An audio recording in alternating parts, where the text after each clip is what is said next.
Few things are more annoying than a Windows 11 computer that failed to detect nearly Wi-Fi networks. Unfortunately, this is a common issue and there are a lot of variables that influence this behavior. Hello guys, and welcome back to my YouTube channel Shaem Tech BD. Today I will discuss how to fix Wi-Fi not showing in list of available network on Windows 11. I have a request, if you are new to the channel, please subscribe and stay with us. Click Start button. Open Settings.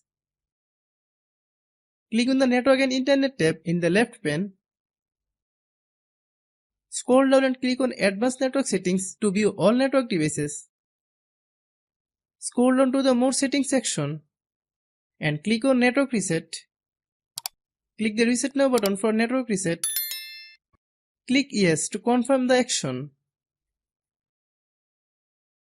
Click Close. Restart your computer. Hope you understand. I have a request, if you are new to the channel, please subscribe and stay with us. By watching my tutorial for more tech videos, you can subscribe.